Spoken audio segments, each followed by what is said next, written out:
gabi kayong tanan mga kaigsuonan, and then anihaw na sab kita karon sa tuang pamalandong sa Ebanghelyo sa Domingo.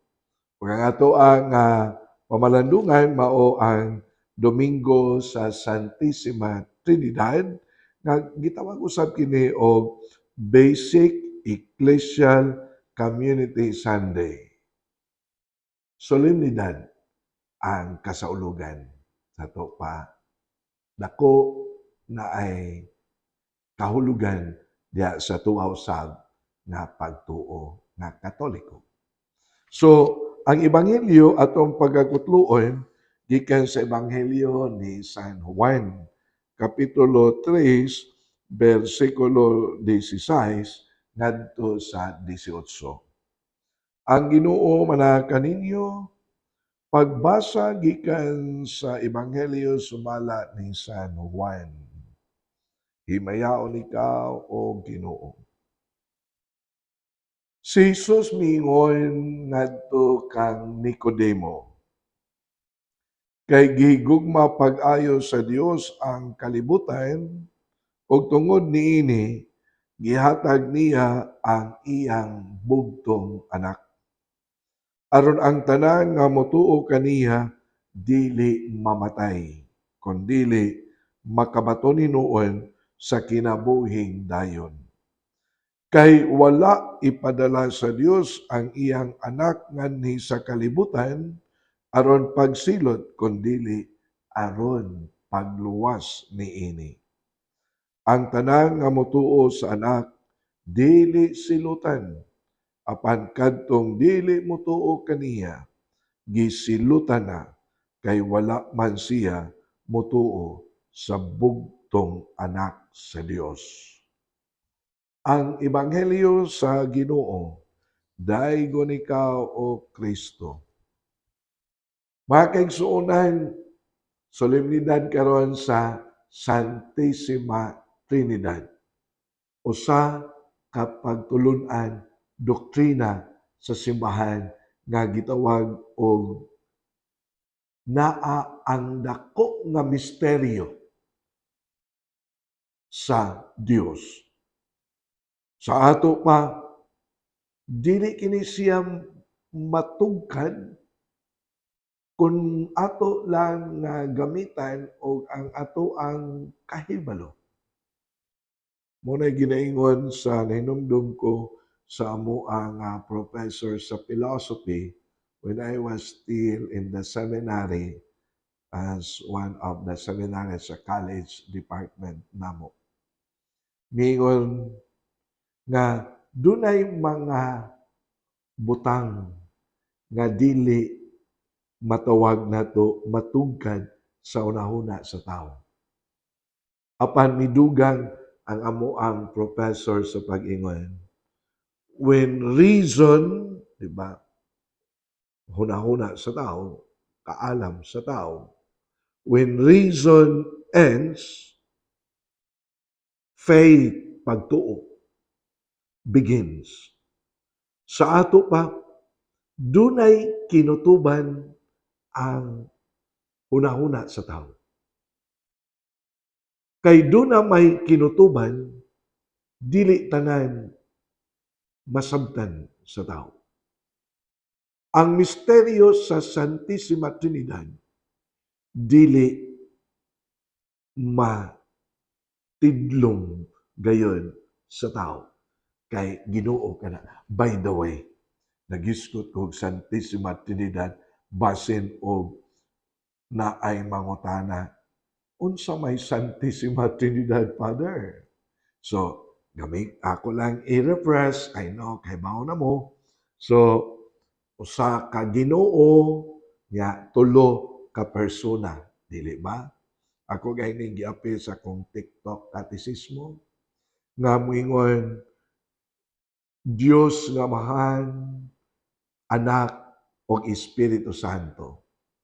Tulo kalahi-lahi nga persona, pero usa ka Dios. Lisod. Naglisod man gani pagtugkad si San Agustin, na inumdum mo ni Ana, pagka-bright ni San Agustin. Pero pag-abot na sa misteryo sa Santissima Trinidad, diha nang napita nga wa niya magamit ang iyang pagka-bright. O nagamit man, pero wa na siya katugkad sa misteryo sa Ginoo. Mao na ang very popular, common kayo nga istorya may tungod ni ana kadto ganing dunay bata sa baybayon. I know you're very familiar with that. Nga nagkawot sa bus, niya iyang gikaos ang tubig sa dakong dagat, niya gipangutana siya ni San Agustin, unsa iyang gibuhat, ug matud pa niya, kanang tubig sa dagat akong butang ini akong kinaot nga bus, mingon na San Agustin. Nabuang ka, kalisod ni ana, kagamay ni ana ang imong kinaot sa bus, imo nang isulod, niya mingon din. Sa sama nga pagkaagi, dili pwede na ang Ginoo isulod sa una-una sa tao. Dako ra kaayo ang Ginoo para sa una-una sa tao. Faith begins. Sa ato pa, aron atong masabtan ang larawan imahin sa Santissima Trinidad nga moingon. Usa ka Dios, tulo ka persona, Dios Amahan, imahin sa usa ka Amahan, imahin sa usa ka Anak, o sa Espiritu Santo. Nga miingon dayon ang atoa nga matawag nato og nga pagtulun-an katesismo. Importante kaayo ang pagtuo dinhing dapita. Ang pagtuo ayaw sad kalimot, dili tanan adunay pagtuo, dili na automatic built-in. Kay sa atoa pong nahibaw-an, sa atoa pod nga katesismo miingon nga ang pagtuo usa ka gasa gikan sa Dios. Sa ato pa gasa man na siya pangayoon gikan sa Dios. And then ang maong gasa sa pagtuo kung atong dawaton, atong papuy-on, iapil nato sa atong kinabuhi, mauni ang makatabang nato. Dili tingali pagtugkad, pero pagsinati, pagsabot sa larawan sa Santissima Trinidad sa ato ang kinabuhi. Dili ba? And then, may numdum ko, labi na mga katikista nato. So, ang atoa dayong buhaton, kung ugaling magtudlo na ta sa Santissima Trinidad, labi na niya itong mga first communicants, nga wa pagyud tao'y alamag ni ining mga pagtulunan, mga pag-ampo, and then atoa dayong tudloan og pagpanguros. Dili ba? And then, sa ato marag maunay pinakasayon nato nga pagpasabot, pag-illustrate nato sa Santissima Trinidad ngadto sa mga bata nga papagyud linghod pagyud kaayo sa nga tanan. Kay lagi 9 years old, 8 years old, 7 years old, din ato dayang tudloan o pagpanguros. Unya sa ato ang pagpanguros, ato dayang sangpiton ang Santissima Trinidad, dili ba? Mao na pinakasayon natong pagtudlo sa mga bata. Sa ngalan samahan, o sa anak, o sa Espiritu Santo. Amen. Nga nindot sad kaayo sa ato pa ang sentro diha sa atong pagtudlo sa Santissima Trinidad sa larawan sa atong Dios mao ang dagway sa usa ka cross. And then, nindot sad kaayo sa nga tanan. Kay ang pag-abot sa anak nga mao si Kristo, iyang gitagaan rabag kahulugan ang cross nga moingon, kadaugan nato gikan sa mga sala. It's our victory. Sa ato pa, Ang Santissima Trinidad nga mao ang larawan sa ato ang Dios nagdala og kadaugan sa ato ang kinabuhi. Kung wala tay pagtuo, lison na pagdawat. Kay mangayo man ta og mga matawag nito mga argumento, blah, blah, blah, etc. But our faith will always remind us na by experience, matod pagani sa ato ang ebanghelyo nga gibasa. Wa mo anhi si Kristo aron pagsilot kanato, aron pagdala og kaluwasan sa kada usa kanato. Mausad gani ni ang iyang gisulti sa wa pa siya mobalik ngadto sa iyang amahan. Mag-una ko ninyo, akong andamon ang mga lawak nga tua sa balay sa akong amahan para kaninyo. Unya, balikon ko kamo, dalhon mo nako ngadto. It's an image nga moingon na ang Santissima Trinidad naagyud kanunay sa ato ang kinabuhi. Mauna nga with the gift of faith, it's a gift.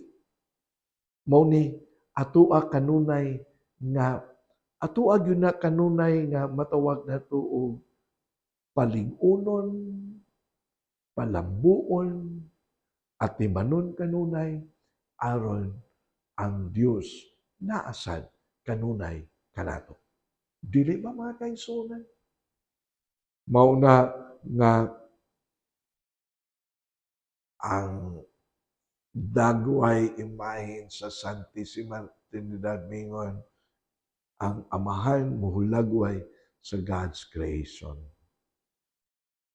Ang anak muhulagway sa kaluwasan gidala sa Dios. Ug unya ang Espiritu Santo muhulagway sa kabalaan ug unya sa kalig-on sa atoa nga pagtuo. Dili ba? Muna ginaingon nga sa imahin sa Santissima Trinidad nga gidala sa kada usa kanato naa na ang tanan. God is everything. Of course, except for sin. And then, kay God is everything. Let us also give our trust and confidence to our Lord because God is everything. Kaanindot. And then, nindot sa kayo, gitawag man sad ang Domingo sa Santissima Trinidad ngayon, BEC Sunday. Kung saan sa'yo gihulagway, kana ganing the unity of the three persons in one God. Muna bag ang kayusahan sa tulo ka persona nga milangkob sa usa ka Ginoo. Mauna nga BEC Sunday, mga gagmayng Kristohanong katilingban. Mausab kini ang gipanghingusgan karon sa ato pong Arsobispo Alberto Oy. Nakaanindot kaha nga naa mabati nato ang mga gagmayng Kristohanong katilingban sulod sa atong pamilya, sulod sa atong mga silingan, o mulangkob sa atuang tagsa-tagsa ka mga parokya o mudala ngadto sa kinatibuk-an sa atuang nga simbahan. Dili ba mga kaigsuonan? Mauna ang kahiusahan. We are one with the Lord. Let's journey together with the Lord. Let the Lord be the unifying factor nato. And let the Lord be always the source of our inspiration, of our guidance. And then, let's journey together with the Santissima Trinidad, ang larawan sa tuang Dios. Mauni nga nindot sad nga atuan ni nga matawag nato og pamalandungan niining Domingo ha. Sa ako nang gikaingon, kung ang ato ang kahibalo, if we use reason to explain what is Santissima Trinidad, we might be frustrated. God is so huge and so big na dili pwedeng ato ang isulod sa ato ang hunahuna. God is everything. We are just created by the Lord. And God is the Creator. Mauna nga sa akoa nga hagit sa kada usa kaninyo. Tinuod na atong gitudloan o mga theory ang ato ang mga kabataan sa unsa ang Santissima Trinidad. Tinuod na nga atong gigamit ang larawan sa cross. Pagtudlo pod nato labi na ining mga kabataan unsa ang Santissima Trinidad.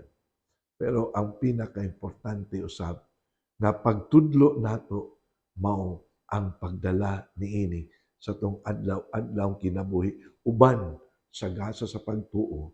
Ang pagtuo nga moingon, I give my whole trust in you, Lord. Ang pagtuo nga moingon, there is God na the source of everything. Ang pagtuo nga moingon, without God, we are nothing. Ang pagtuo nga moingon nga kitang tanan mga binuhat lamang sa Dios ug ang Dios maoy tuburan sinugdanan sa tanan. Dili ba mga kaigsuonan? Mao na nga niining ato usab nga pagsaulog sa Santissima Trinidad, Domingo sa Santissima Trinidad. Nindot sad. Ato asad nga dalhon sa ato apon nga pamalandong. Kumusta man ang ato ang panaw sa ato ang Dios? Kung maghisgot tag Santissima Trinidad, kitang tanan mga anak sa Dios. Dili ba our Father? Si Kristo mismo ang gatudlo nato sa maong nga pag-ampo, amahan namo. Kung ang Santissima Trinidad sa ngalan sa pagtuo atong gidawat og mikuyog sa atong panaw, atong giila atong Dios nga atong amahan. Kita ang iyang mga anak. Kung atoa nga gipakuyog ang Santissima Trinidad sa atong panaw, matod pa sa Ebanghelyo, ang Dios mo'y tuburan sa kaluwasan ug siya ang nanaog aron pagluwas sa kada usa kanato. Kung muilata nga naa ang Dios kanato, na ang Espiritu Santo, mupalig-on sa atong pagtuo, muhatag og inspirasyon sa kada usa kanato, manalipod sa kada usa kanato. Mao bitaw to one of my reflections because of the presence of the Holy Spirit in the church, never na ang simbahan magunog. Sa kadaghan sa mga tao nga gusto magunog sa simbahan, pero wala gina mahitabo. Tungod sa presensya sa Espiritu Santo. Kanindot. Mao na nga Happy Holy Trinity Sunday kaninyong tanan. Niya atong i-appeal, atong iampo ang atong mga kaigsuonang mga masakiton. Amo lang itong amahan, panalangin niya ang mga igsuon nga mga masakiton. Ayuha sila sa ilang tagsa-tagsa ka mga balatian o sakit. Kining tanan among ipangayo, pinaagi ni Kristo among Ginoo. Amen. So, ani lang sa kutob mga kaigsunan, total, magkita naman po na sa sunod nga Sabado. Dili ba? Sa alas 6 gihapon sa gabi sa tuang FB account, Archdiocese of Cebu, Catechetical Ministry, nga kini si Father Joseph Intig, ang kanunay nga nakiguban kaninyo, nini ato ang pamalandong sa Ebanghelyo sa Domingo. Ang Diyos, magpanalangin.